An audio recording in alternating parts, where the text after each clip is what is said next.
Bonsoir à vous tous. Nous continuons notre série de conférences sous le thème général « Connais-toi toi-même ». Nous nous sommes dit déjà qu'il s'agit de la connaissance de l'homme, mais de la connaissance intérieure. Jusqu'à présent, toute notre attention, toutes nos connaissances étaient basées, étaient centrées sur ce qui est extérieur. Nous avons utilisé pendant des millénaires nos 5 sens, qui sont des appareils assez perfectionnés, et nous connaissons assez bien présentement tout ce qui est extérieur. Mais imaginons un arbre, à part de l'écorce, des feuilles, des branches, de tout ce que nous pouvons voir extérieurement, quelle vie indispensable et merveilleuse passe dedans, et tout arbre peut exister seulement grâce à cette vie intérieure, grâce à tout ce qui se passe en lui. Dans l'homme, pour l'homme, c'est pareil. Même si de l'extérieur, nous pouvons percevoir beaucoup, mais en réalité, ce qui est le vrai, ce qui est le noyau, ce qui procrée, ça se passe, ça se trouve dedans. Nous nous sommes dit aussi que la Terre présentement passe par des grands changements, que de l'univers viennent et viendront de plus en plus des courants complètement nouveaux qui n'ont jamais existé sur la Terre. Ces courants seront très puissants et ces courants vont exiger, vont provoquer que l'homme sera obligé de se connaître davantage, de connaître tout ce qui existe en lui, comment il est constitué, comment il peut utiliser sa richesse intérieure et comment il peut participer à la vie universelle. Nous étions à l'état enfantin. Notre conscience était enfantine et c'est à cause de cela que notre vision, que nos notions, que nos connaissances étaient si limitées. Exactement comme chez nous, sur la Terre, un enfant qui se trouve à la maison, qui vit avec ses parents, il existe à côté des grandes philosophies, des grandes sciences, des grandes universités, mais l'enfant n'est pas encore apte. L'enfant n'est pas encore prêt à recevoir, à comprendre et à saisir tout ce qui existe. Alors, on attend patiemment, car on est sûr et certain que cet enfant va grandir et un jour, tout lui sera accessible. Alors, il s'agit de même pour nous, nos guides, nos instructeurs, nos professeurs de l'univers entier, nous observent comme nous observons des enfants et ils attendent patiemment jusqu'à ce que l'homme va s'éveiller, jusqu'à ce qu'il va apprendre ce qui est vraiment, jusqu'à ce qu'il va participer finalement à la vie universelle. Tout ce que nous voyons de l'extérieur est admirable, est extraordinaire et quelquefois même fantastique. Mais même si ça nous paraît très riche, même si ça nous paraît très varié, ce n'est qu'un faible reflet de tout ce qui se passe à l'intérieur, de tout ce que nous allons connaître de plus en plus. L'homme par lui-même est un univers. Il n'y a rien de plus dans l'univers, tout se trouve en nous, tous les appareils, tous les systèmes solaires, planétaires, toutes les galaxies, tout ce qui peut exister, existe en nous, chez nous.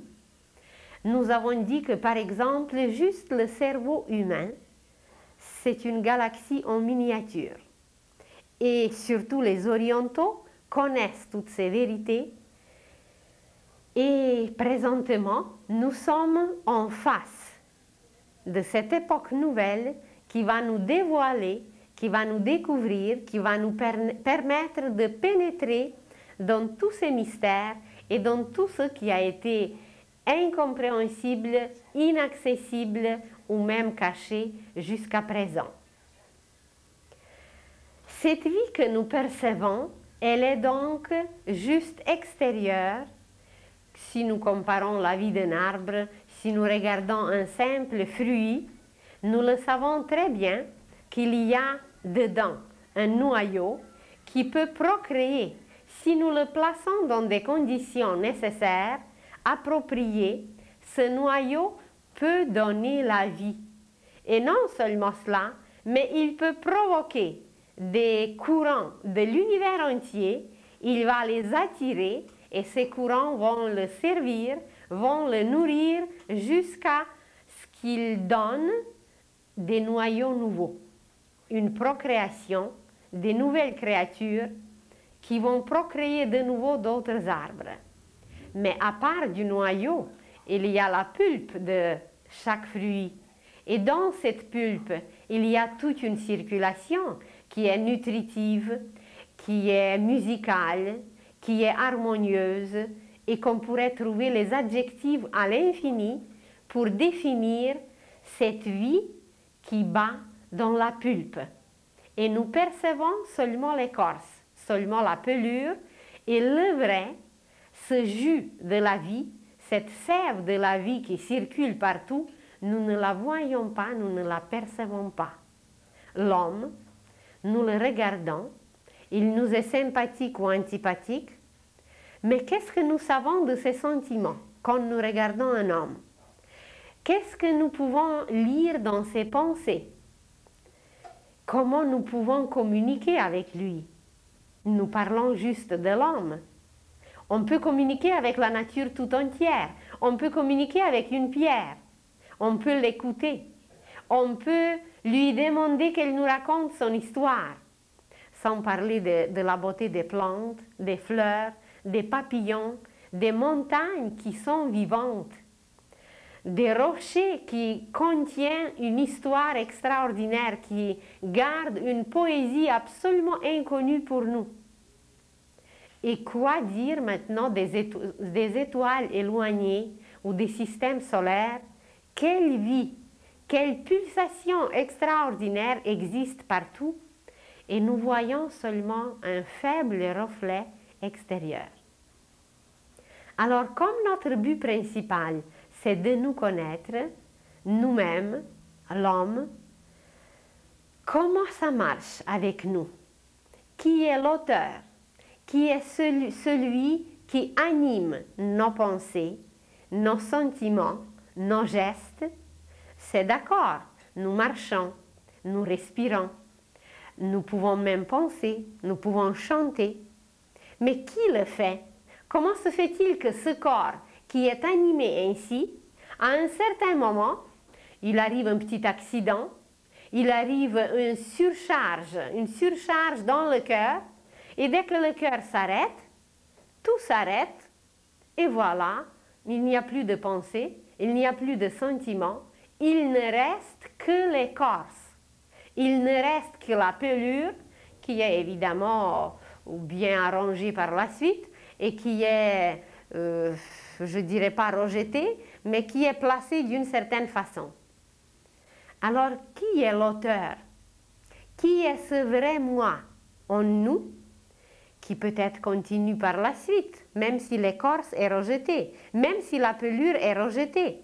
Il reste peut-être un noyau qui peut être replanté ailleurs et qui peut redonner des fruits ailleurs. Il existe peut-être une loi d'analogie dans toute la nature, et si nous sommes des bons observateurs, d'après cette loi d'analogie, seulement avec nos connaissances extérieures, nous pouvons déjà constater beaucoup de choses. On connaît un tout petit peu la structure de l'atome. Et si nous regardons la structure du système solaire, eh bien, nous serons bien surpris que c'est la même structure.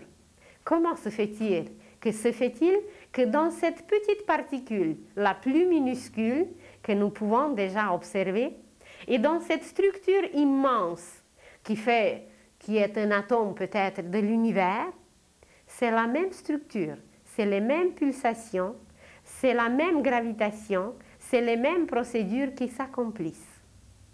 Alors, il existe une loi d'analogie qui nous permettra, en connaissant peu, d'apprendre beaucoup. Car si nous connaissons juste cette loi, nous allons la trouver partout. Et d'après cette loi, on n'a pas besoin d'aller sur le soleil. En connaissant vraiment un atome, nous connaîtrons le soleil. En sachant comment ça circule, comment ça marche, mais il faut ouvrir une parenthèse et se dire que même dans cet atome, nous voyons encore seulement l'extérieur. Et présentement, heureusement, l'humanité va gagner quelque chose qu'elle ne possédait pas, qu'elle ne possède pas encore. Elle va gagner une perception intérieure.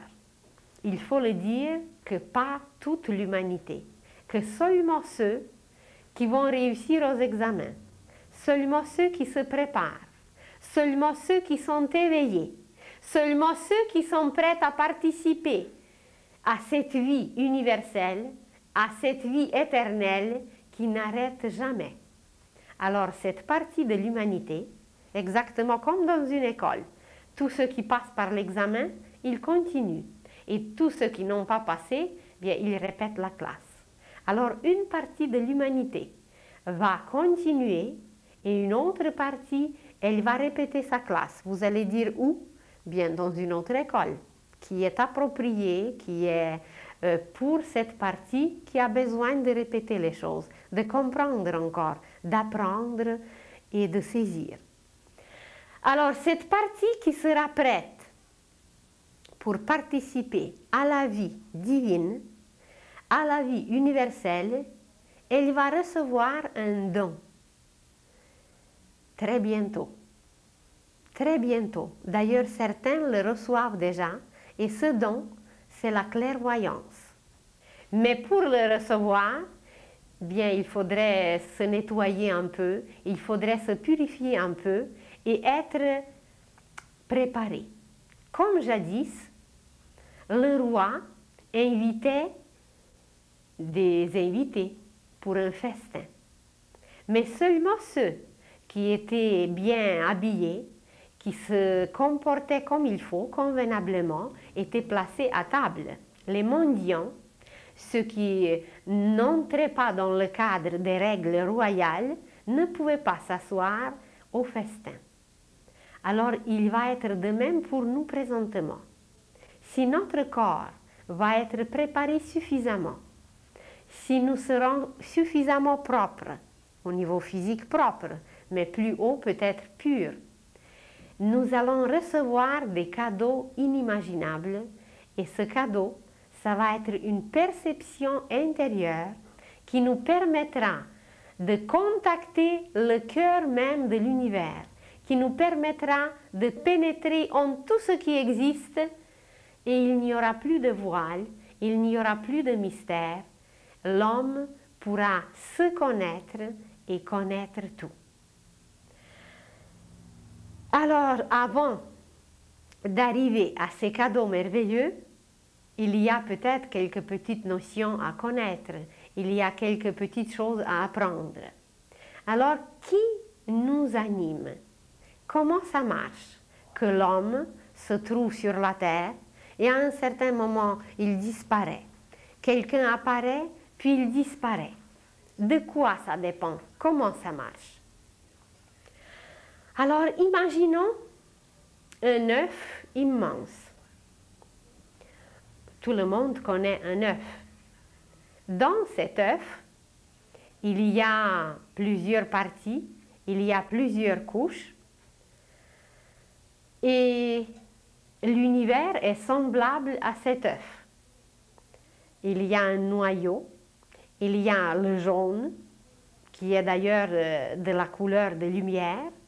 Il y a le blanc et il y a l'écorce. Il y a la coquille qui contient la vie dedans. Et si cet œuf est mis à une chaleur convenable de cet œuf, va apparaître une vie manifestée, une vie apparente, c'est le petit poussin. Alors, pour faire apparaître un petit poussin chez nous, on met l'œuf à une certaine chaleur qui lui convient, qui permet à éclore, qui permet à couver cette vie qui est contenue dedans. La petite sémence qui est placée dans le sol, c'est pareil. S'il n'y a pas de chaleur convenable, elle ne pourra pas donner la vie, elle ne pourra pas pousser. Alors imaginez maintenant cet œuf immense, cet univers qui existe éternellement, qui est là, et qui est composé des myriades et des myriades d'atomes, des myriades de petites particules qu'on peut appeler étincelles, qu'on peut appeler cellules, qu'on peut appeler comme on voudra. Mais cet œuf immense, cet univers qui est infini, il est composé de ces particules lumineuses qu'on peut appeler aussi esprits. Alors, ces esprits flottent, ces étincelles habitent, respirent dans l'œuf, dans l'univers, et à un certain moment,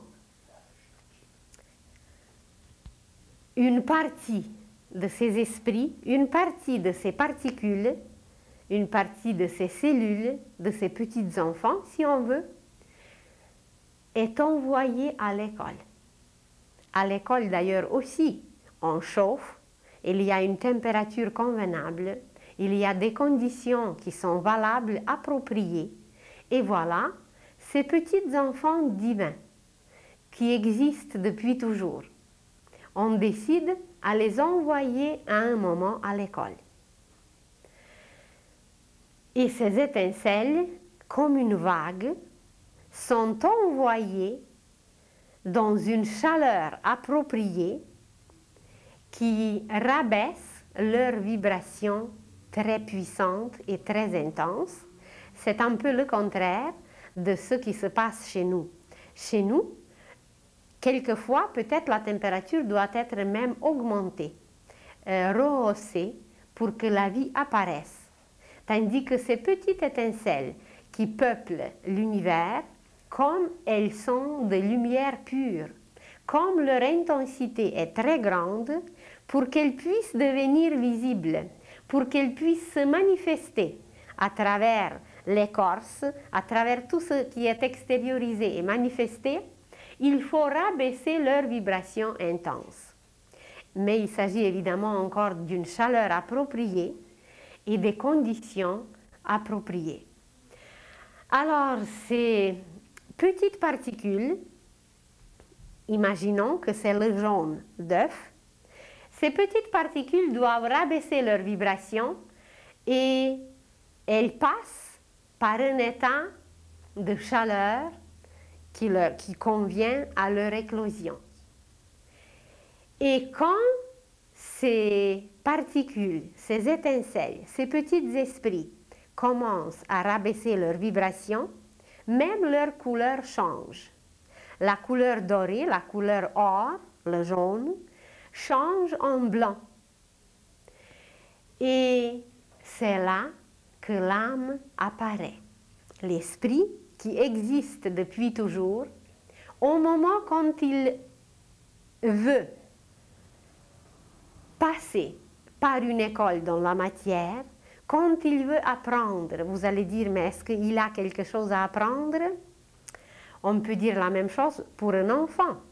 Imaginez qu'un enfant peut posséder des capacités et un potentiel extraordinaire. Mais pour savoir, pour qu'il devienne conscient de ce qu'il possède, eh bien, on l'envoie à l'école. L'enfant, l'esprit, qui est l'enfant de Dieu, l'esprit est conscient de Dieu, comme un enfant est conscient de son Père, car Dieu c'est le Père, le Créateur. Alors, un enfant chez nous est conscient de son Père, qui le protège, qui le nourrit, qui lui donne tout. Mais l'enfant n'est pas du tout conscient de lui-même. L'enfant est fier que son papa est un architecte et il bâtit les maisons partout. L'enfant est fier que sa maman est une musicienne extraordinaire. Mais il ne sait pas qu'en lui-même, il y a le même potentiel et qu'il peut devenir aussi le créateur comme son père. Alors pour que ça arrive, pour que l'enfant devienne conscient, pour qu'il puisse manifester son potentiel, il passe par l'école. Il est envoyé dans l'école de la matière où il manifeste de plus en plus toutes ses capacités, mais le processus de cette manifestation est extrêmement lent et long. Et voilà les petites particules, les petits esprits, les petites étincelles qui descendent dans la matière, rabaissent leur vibration, et cet esprit qui existait, cet esprit qui flottait dans l'œuf de l'univers, il se fait comme une extension. Il se fait comme une main, exactement comme nous possédons deux mains. Alors lui, il se fait aussi une extension, et cette extension, c'est l'âme. Vous allez dire que vous avez entendu que l'âme est éternelle. Certainement.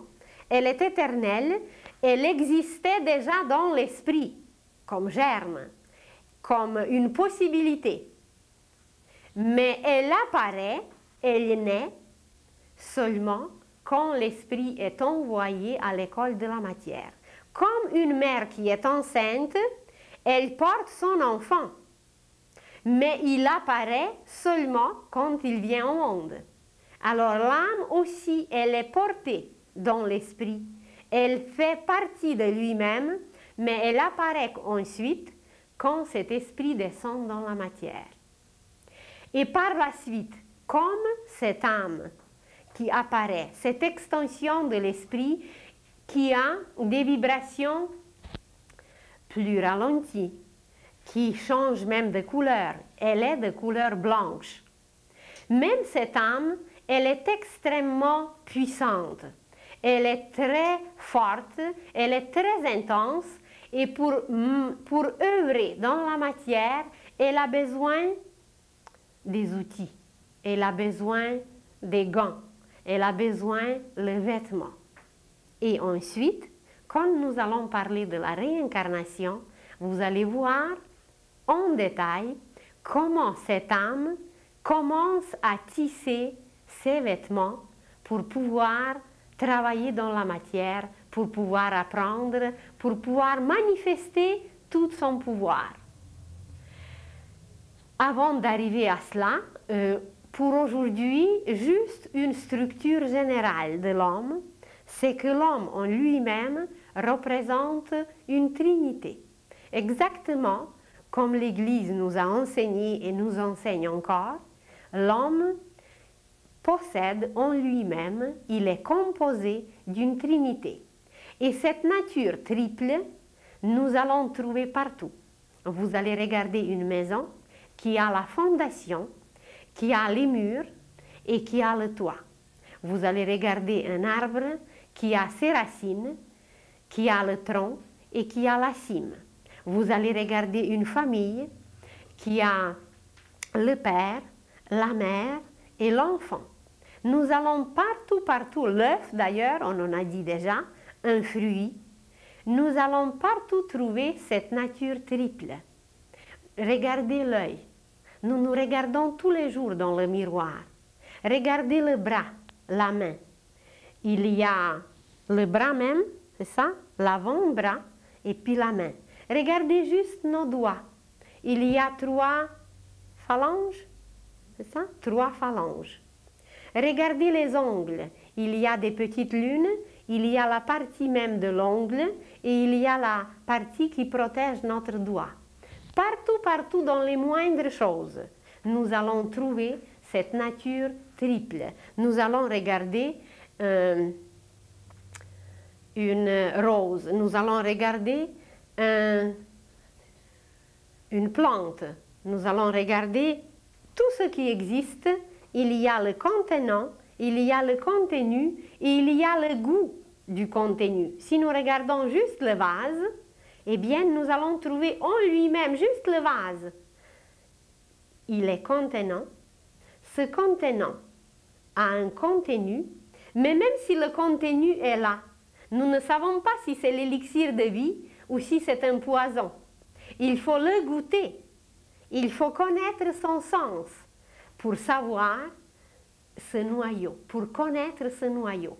Nous allons regarder une fleur, eh bien, il y a la tige, il y a les feuilles et il y a la fleur même avec ses pétales. Alors, cette nature triple existe partout. Et l'homme en lui-même représente l'esprit, l'âme et le corps.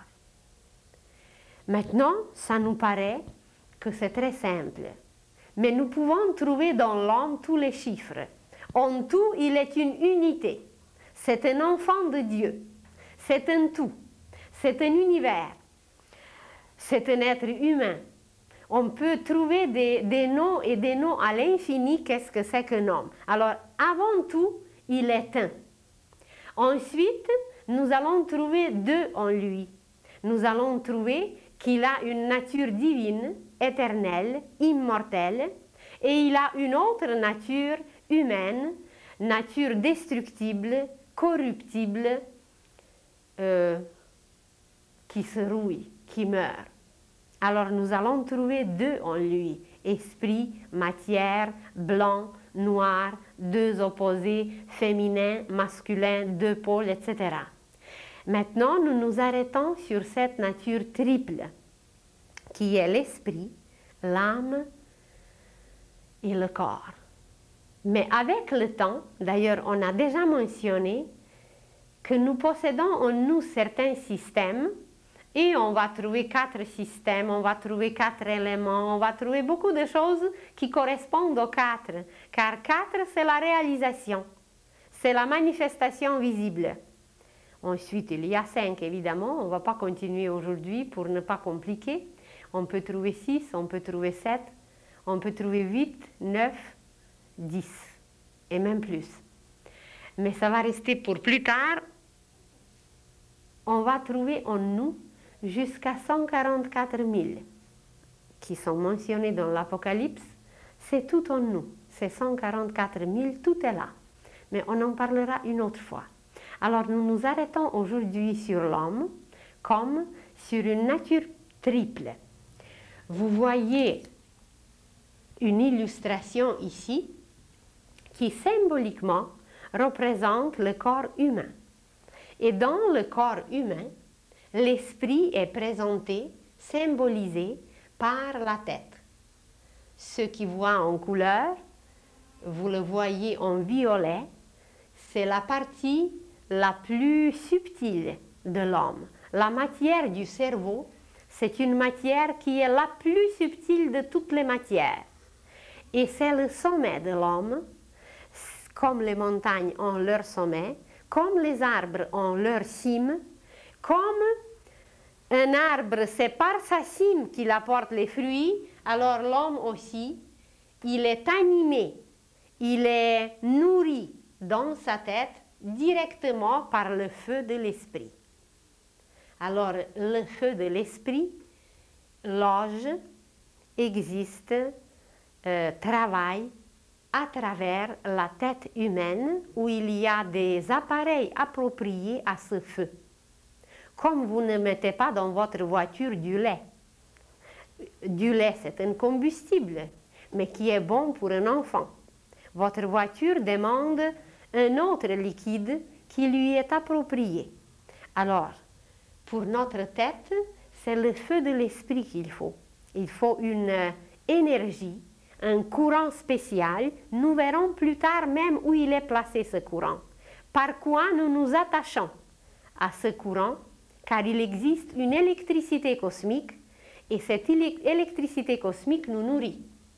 Ensuite, la partie du milieu, la poitrine avec les mains, symboliquement, ça ne veut pas dire qu'ailleurs l'âme n'existe pas seulement dans la poitrine, mais symboliquement, elle correspond à cette partie où il y a notre nature double, notre nature en deux.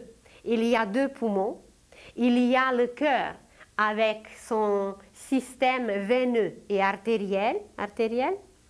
Il y a deux mains, c'est le domaine de la polarité. Et c'est à travers la poitrine surtout qu'on nous parlerons du cœur. Quand nous parlerons du cœur initiatique, eh bien vous verrez qu'on possède des appareils extraordinaires qui captent une énergie spéciale qui vient de l'âme. Et cette énergie est captée par l'air et l'eau, l'humidité. Alors par l'air et par l'eau, nous sommes nourris au niveau de la poitrine et évidemment ensuite on nourrit le corps au complet. Et cette partie du corps humain jusqu'au diaphragme, elle est nourrie directement par l'énergie de l'âme. Et cette partie, la poitrine, avec tous ces appareils extraordinaires qui se trouvent dans la poitrine, ils correspondent à l'âme car ils sont nourris directement par elle. Et à partir du diaphragme jusqu'en bas, c'est le corps même, c'est la terre. Vous avez sûrement remarqué qu'il y a des éléments qui correspondent, qui transmettent l'énergie captée. Alors pour l'esprit, c'est le feu, pour l'âme, c'est l'air et l'eau, et pour le corps, c'est la terre. Alors à partir du diaphragme, c'est notre propre terre. C'est tout ce qui correspond à la terre, à la planète, et vous le savez très bien qu'avec les pieds, qu'avec nos extrémités d'en bas, nous touchons la terre, nous captons des courants très spéciaux. Un jour, quand nous allons étudier les mains de Jésus, les mains des vrais prêtres, vous allez voir que nos mains, ce sont les baguettes magiques. Les baguettes magiques, ça ce n'est pas une, c'est un stylo. Mais les baguettes magiques que les prophètes, les messies, les avatars possédaient, ces baguettes magiques étaient seulement le prolongement de la main. Et nos mains sont les plus merveilleuses baguettes magiques, car c'est à travers nos mains que l'énergie de l'âme passe.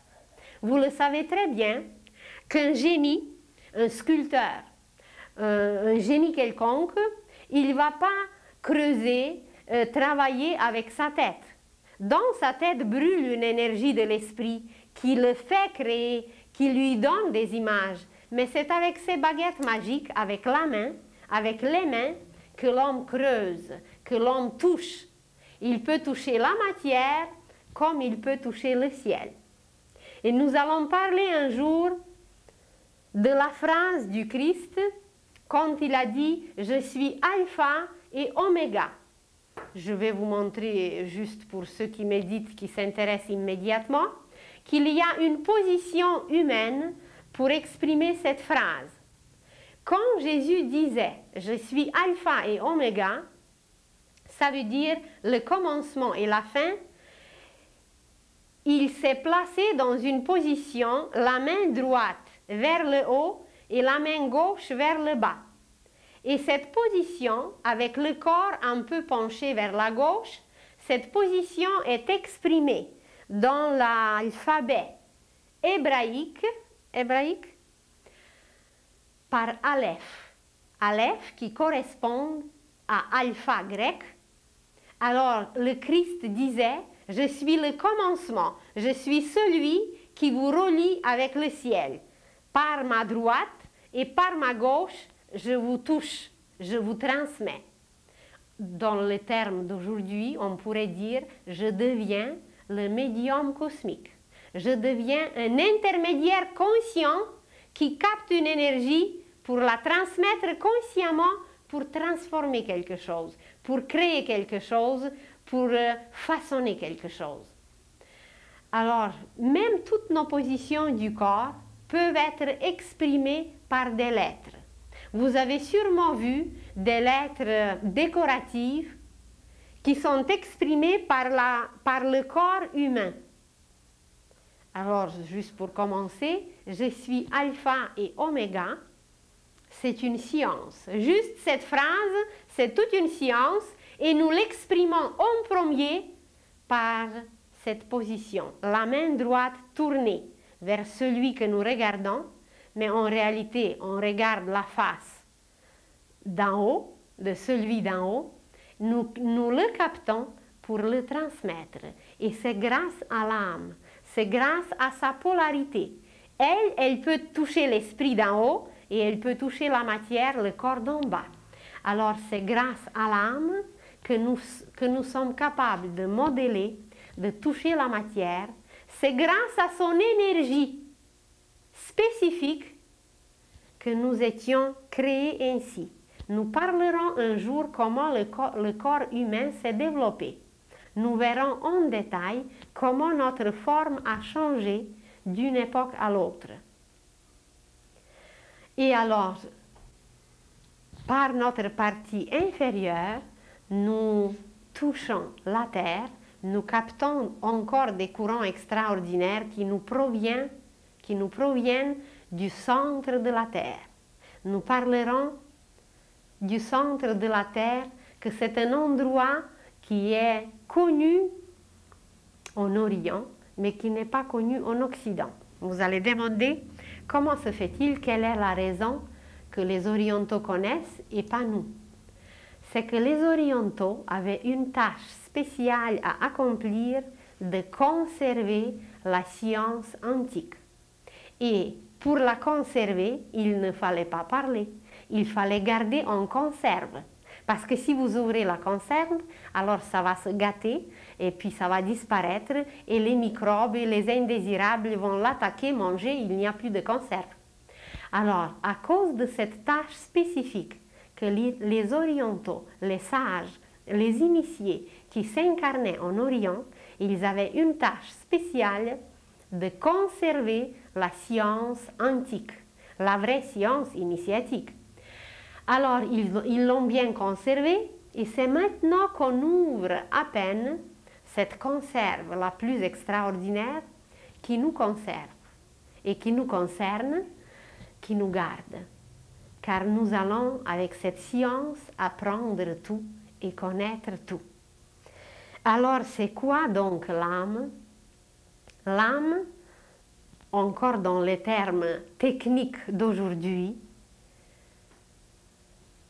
c'est l'extension de l'esprit, c'est son prolongement dans la matière quand il descend pour apprendre, pour se manifester, pour devenir conscient de son potentiel, car il a le même potentiel que le Père. Comme un enfant a le même potentiel comme son Père. Il est fier de son Père, mais il ne sait pas que lui-même aussi peut devenir un architecte. Alors qu'est-ce qu'on fait avec l'enfant pour qu'il soit conscient de ses capacités? Eh bien, on l'envoie dans l'école et puis il grandit petit à petit et tout le monde est patient et personne ne doute que l'enfant ne grandira pas, que l'enfant n'apprendra pas. Il grandit, il apprend et voilà, un jour, l'enfant devient aussi architecte. Et nous aussi, comme nous entrons seulement maintenant dans l'école divine, eh bien, nous allons commencer vraiment à apprendre des vérités. Car ce par quoi on était nourri jusqu'à présent, eh bien, excusez-moi, mais je suis obligée à le dire, c'était des mensonges. Et nous vivons encore une époque de mensonges. Et nous parlerons beaucoup plus en détail comment faire pour distinguer, pour discerner aujourd'hui le vrai du faux. Car nous sommes très portés d'aimer et d'apprécier le faux. Mais le faux, eh bien, c'est tout ce qui meurt. Alors, cette âme, qui est l'extension, le prolongement de l'esprit, elle est une lumière blanche.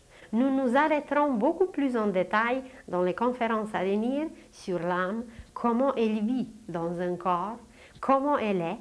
Alors, elle est devant les yeux d'un initié, elle n'a pas de forme, c'est un fluide blanc.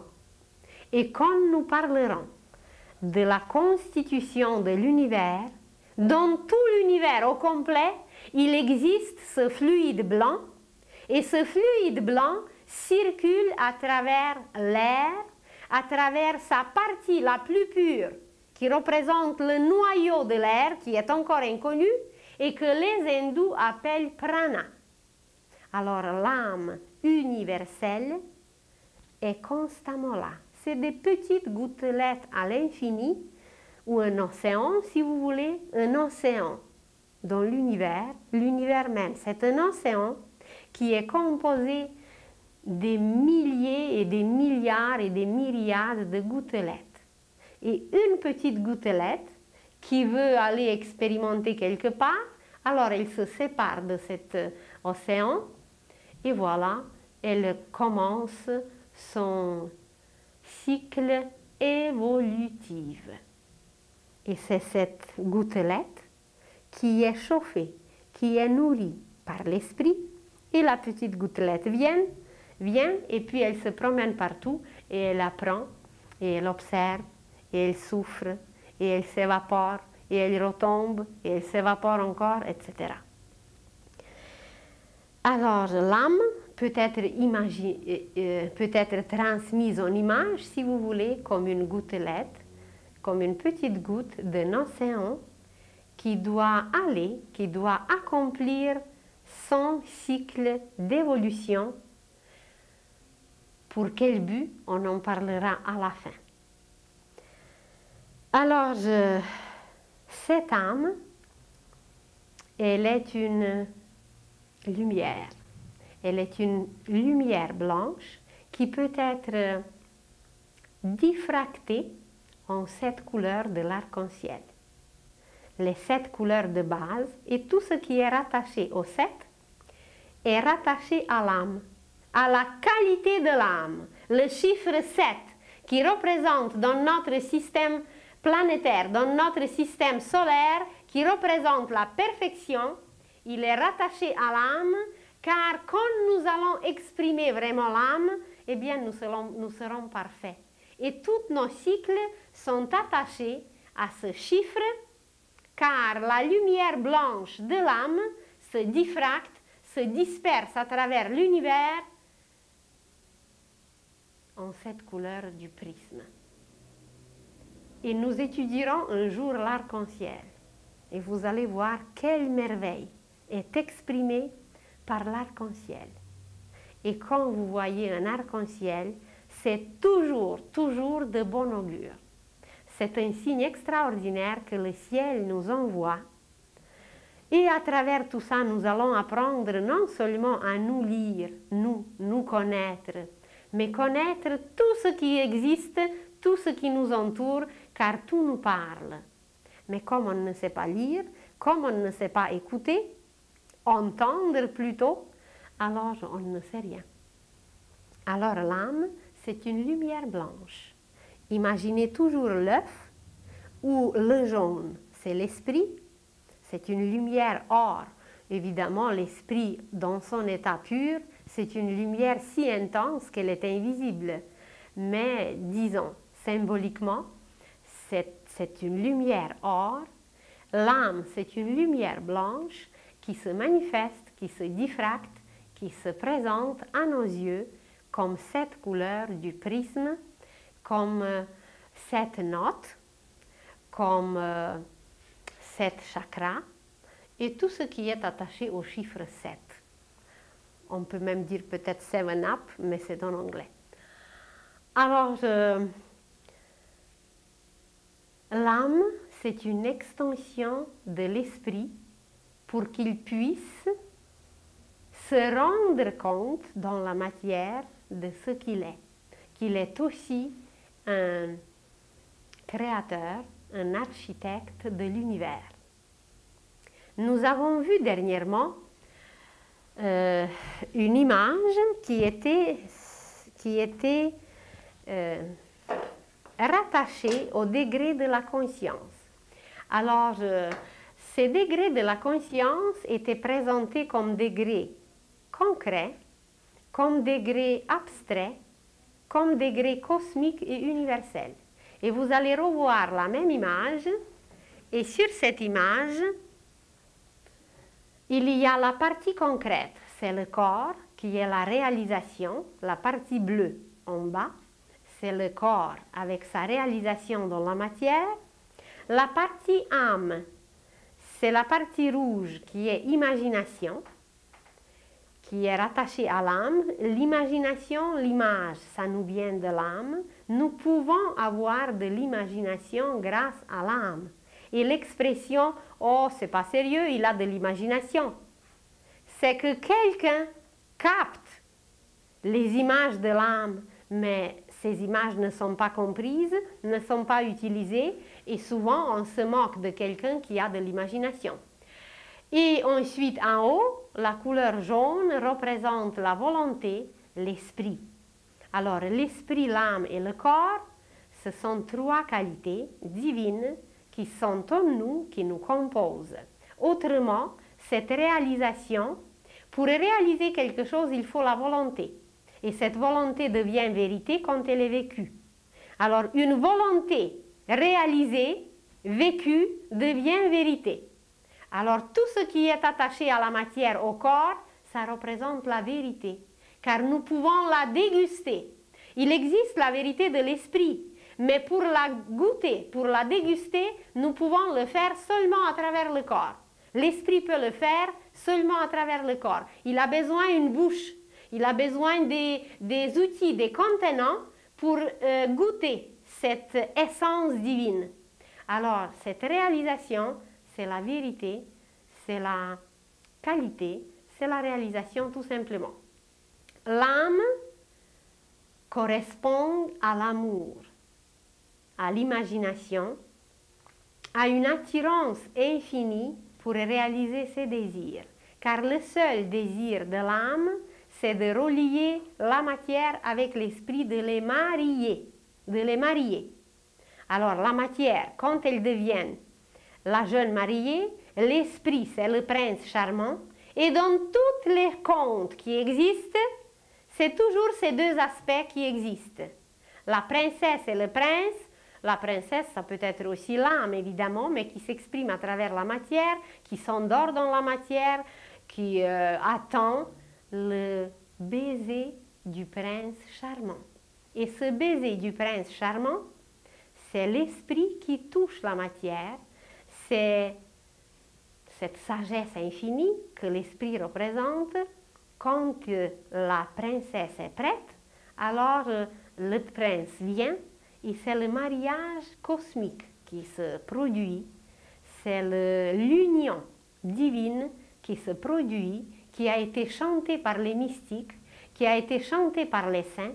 Si vous avez lu la vie de Sainte Thérèse d'Avila, si vous avez lu la vie de Saint Jean de la Croix, si vous avez lu la vie de Saint Thomas d'Aquin, si vous avez lu la vie de Saint François d'Assise et beaucoup d'autres saints, eh bien, ils chantaient cette union. D'ailleurs, prenez la Bible et lisez les cantiques de cantiques. Le chant le plus merveilleux de cette union de l'esprit et de la matière, du prince charmant et de la princesse, du bien-aimé et de la bien-aimée. Tout ce qui était décrit dans les Écritures saintes, non seulement dans la Bible, mais dans les Védas, dans les Rig-Védas, dans les écritures orientales et occidentales et partout, c'est l'union de l'esprit avec la matière qui est décrite. Et cette union est faisable seulement quand l'esprit devient conscient de son potentiel dans la matière.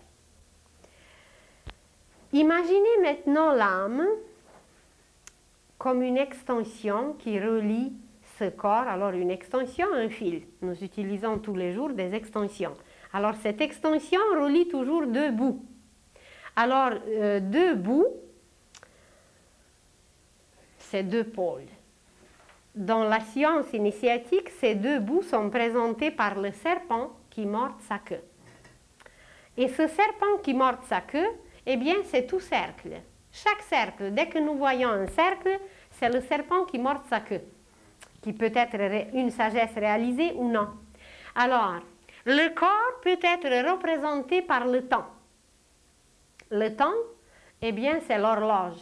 C'est une montre où vous voyez deux aiguilles, deux mains, deux petites branches, deux mains, deux pôles qui tournent, qui circulent, et ces deux aiguilles nous mesurent, ces deux pôles mesurent la matière. Alors, le corps est présenté par le temps, par la lenteur. Je ne dirais pas par la vitesse, parce que ce n'est pas la vitesse, c'est la lenteur. Et dans cette lenteur, tout est calculable, tout est mesurable. Nous avons 12 heures, 24 heures, nous avons une année, nous avons une décennie, un siècle. Tout est calculé, mesuré. Alors, imaginez que le corps, c'est une montre, c'est l'horloge où les deux aiguilles, seconde par seconde, minute par minute, siècle par siècle, mesurent tout. Mais si vous imaginez un ventilateur qui a 3 vitesses, vous branchez votre ventilateur et à la première vitesse, vous pouvez encore calculer le nombre de ses branches. C'est que la vitesse est tellement au ralenti que les rayons sont calculables. Mais si vous branchez votre ventilateur à la deuxième vitesse, vos rayons en métal, vos rayons qui sont très solides, très visibles, eh bien, ça va faire un tourbillon. Ça va faire un tourbillon et dans ce tourbillon, on ne peut plus calculer combien il y a de rayons. Parce que la vitesse est très grande, c'est tout simplement une vitesse beaucoup plus supérieure, une intensité. Et quand je vous ai dit que l'âme n'est pas visible, que l'âme c'est une lumière, c'est qu'elle tourne, sa vitesse est si rapide, elle vibre si intensément qu'elle n'est pas calculable. Elle est partout, elle est invisible. Et imaginez maintenant une roue. Alors cette roue que vous voyez rouge, elle peut symboliser l'âme. C'est un tourbillon, c'est une lumière blanche qui n'est plus visible, qui est à peine perceptible, évidemment aux yeux d'un clairvoyant vrai. Et imaginez maintenant une roue, un cercle, une horloge, où il y a beaucoup de rayons, comme sur un ventilateur. Mais ces rayons sont tellement rapides que le premier rayon, avant de commencer de tourner, il est déjà rendu. Il a tourné si rapidement que au moment même quand il commence, ou au moment même quand il commence à tourner, il est déjà rendu. Donc, tous les rayons de ce cercle, de cette horloge, se recouvrent. Ils se recouvrent parce que leur vitesse est si grande qu'ils sont omniprésents, omnipuissants, et tout ce qui est rattaché à l'omni, pas à ovni, à omni, tout cela est l'esprit. Car sa vitesse, elle est incommensurable. Et pour ça, il est partout en même temps. Parce que tous ces rayons se recouvrent et ils sont omniprésents. Toute la roue est au complet couverte de tous les rayons à la fois parce qu'ils tournent si rapidement.